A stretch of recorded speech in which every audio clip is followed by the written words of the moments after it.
Maybe you want to zoom in just a little bit on. Yep, cool. In the media room. Per se here, Paul. Okay, sounds good. Coach, you want to just go ahead with a short statement, and then we'll open it up for questions. Yeah, obviously proud of our guys for hanging in there and finishing the game off. I thought our guys had a lot of fight, especially, wasn't sure. And we decided to not play him just out of more just safety than anything else, and make sure he's okay. But our guys responded, and I thought guys stepped up that haven't gotten opportunities before. So just really proud of our team effort. Cool. All right, Dylan, take some questions in the media room.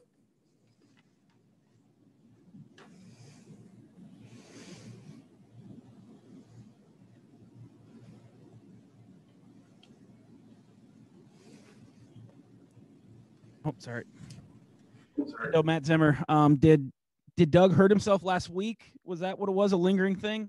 Yeah, it's a little bit lingering thing. He was playing some big minutes, and after last weekend, they had those 2 games on the road and came back pretty sore and didn't practice the last couple days. And so, you know what? It's just I just rather be safe than sorry at this time right now, Zim. To be honest with you, and I talked to Doug, and we decided that he wasn't going to play tonight, and we'll reevaluate it every day, and see where he's at, but.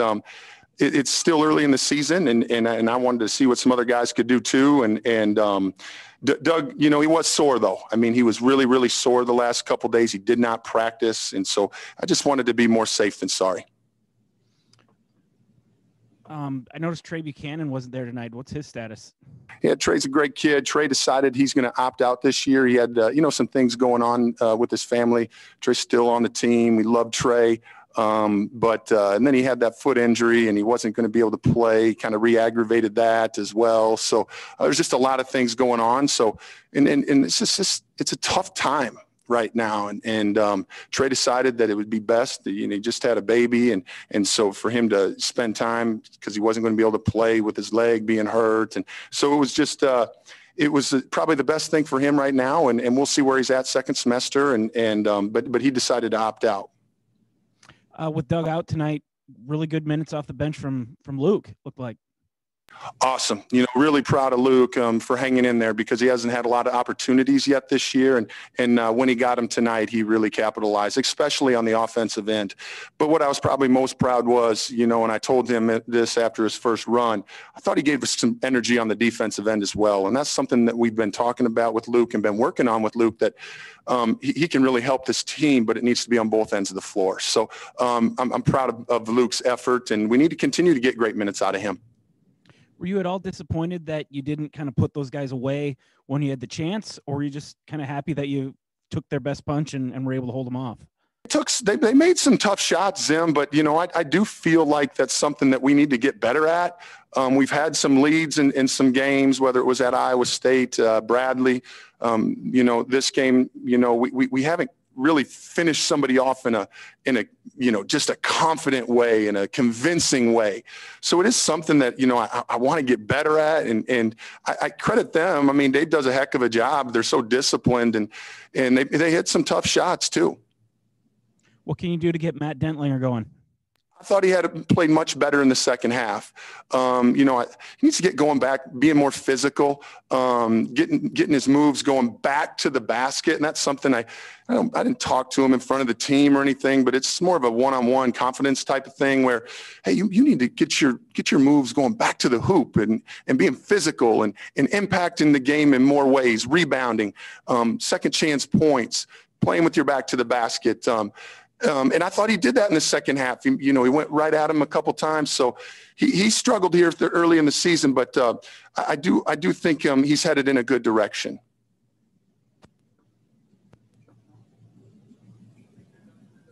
I think we're good. Here, Paul? Okay, sounds good. Thanks, guys. I think we're good. Yep. Thanks, Coach. Appreciate it. Yep. See you guys.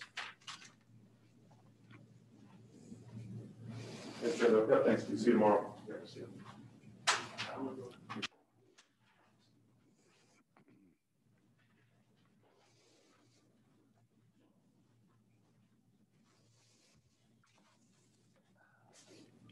Coach, if you want to start with just some opening comments, then we'll open it up for questions. Yeah, give Coach Henderson and their crew all the credit. I thought they came out and they were ready to play. We weren't ready to play. That's on me. And then you just saw the poise that they play with down the stretch with a bunch of guys back, and I thought Alex Arians was terrific. I'm not surprised. The kid can really play. Yeah. Dylan, any questions up in the media room? Hey, Dave, Jeff Kolpak. What was going on in the first half with your offense specifically? Yeah, I mean, we're just getting some guys. We have some guys in some different parts, and nothing was going on with our offense, and that was the problem. And we got back to some basics and started executing a little bit better, getting some ball movement, playing inside out. And again, it's just I hate excuses. Just trying to figure some things out with this group right now. And obviously, we didn't have it figured out in the first half. We made some adjustments, got a little bit better in the second half. Down the stretch, it looked like you had your chances, a shot here or there. Is that a young team? I mean, is that we miss Vinny kind of thing? No, Vinny's gone, Jeff, and we need to move on real quickly from that. We're learning. And I think sometimes when you're learning, there's pain in the process. And these are painful for right now. I think the biggest thing is we're not going to be in these positions against good teams like this if we don't have better starts, if we don't come ready to play. I stress to the guys afterwards in a myriad of ways that, we lead the country right now in moral victories. And the thing that I can't stand even more than a loss is a moral victory. And we need to stop falling in love with these moral victories and being ready to compete, no matter who it is in front of us. Yeah, some more up here, Paul. Go ahead. Hey, Coach, Ross Uglum, what do you think you guys need to do to make that step from the moral victory to getting that W in the win column? What are the little things that can be done? Well, I hate saying it, Ross, but it's just time. It's experience. It really is. And it frustrates me more than anybody because patience isn't one of my virtues. And I've said this all along. I said it going back to last spring. There's a lot of parallels in this group right now to a group that started 2-7, a couple years ago. And it's on me to just continue to get them to understand. And we just need to understand that there's 40 minutes on the clock, not 5 or 20 or 25 or 35. There's 40. And you have to be ready to compete for 40. You had to be somewhat pleased with the poise of your team, though. They pushed it out to 12 a number of times or 9 a number of times. And for you to be, with the ball with a chance to tie or take the lead, there had to be some positive to come out of that. We have tremendous fight in that locker room. There's great leadership, and that's the big thing. But that's also where we need to be real careful too, Ross, is you fall in love with, punching back but not being able to punch through, and that's not good enough. At the end of the day, this is a South Dakota State victory, not a North Dakota State one. Your thoughts on the way Malik played? Thought he played with a lot of confidence and definitely, played well. I thought Malik just kind of fit exactly who we were, kind of epitomized where he kind of had a slow start, didn't get to some conversion level things and fell out of a shot, and we challenged him in a timeout and he really responded. And you could see we have a bright future with some guys, but we need to make sure that if we keep talking about the future, we're going to miss opportunities to grow right here in the present. But I thought he was really, really good. And that's a glimpse of what that young man can be. Thanks, Coach. Thank you.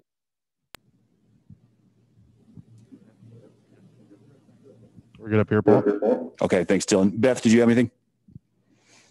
Yeah, Dave, you mentioned that 2-7 squad. What can you look at? What did you learn from the approach in the process with that squad that you're trying to implement or you think you can implement with this group?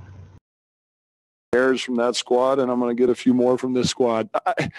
I need to make this crystal clear. I absolutely love coaching these guys, probably more than any other group that I've been fortunate to be the head coach with, and that's saying something because I've been fortunate to coach some special teams, and I know there's expectations and standards at North Dakota State, believe me, and no one holds them higher than I do. But sometimes you just have to grow through things. And fortunately, the one thing we have a little bit right now is time. And I say that from a standpoint, this is a developmental year for a lot of, we missed opportunities in the summer. You can see they just bullied us a couple times in the post, and our young kids just weren't physically strong enough for that.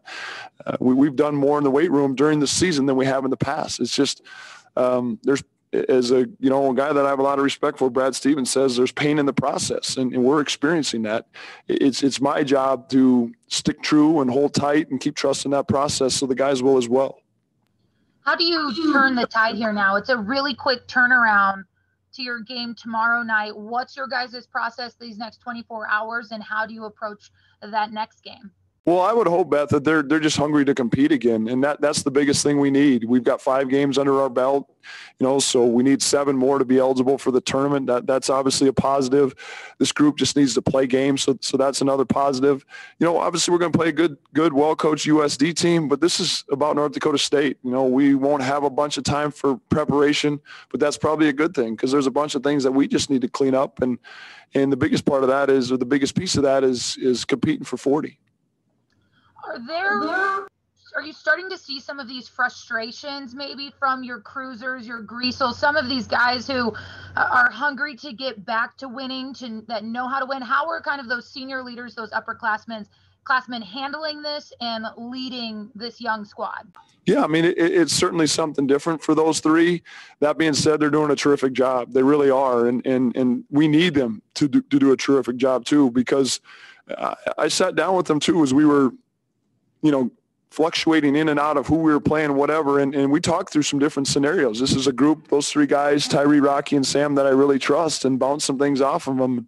We knew this was a possibility. We did, because of who we were playing, where we're playing, and all that. And it's their job. It's my job to just keep attacking every day, a process that'll lead us to getting better. Thanks, Dave. Thanks, Beth. All right. Thanks, everybody. Appreciate it. Thanks, guys. Thanks, Dave. Yep. Appreciate it. Again, for everybody on this call, this press conference will be uploaded to the Sanford Pentagon YouTube channel shortly. Box scores will be on sanfordpentagon.com under the game day download Dakota Showcase article. And if anyone would like photos from tonight's game or any of the games going forward, shoot myself one of your SIDs an email. And if you haven't already, they can get you hooked up with Dave Egan's photos that he took tonight. He was on the floor.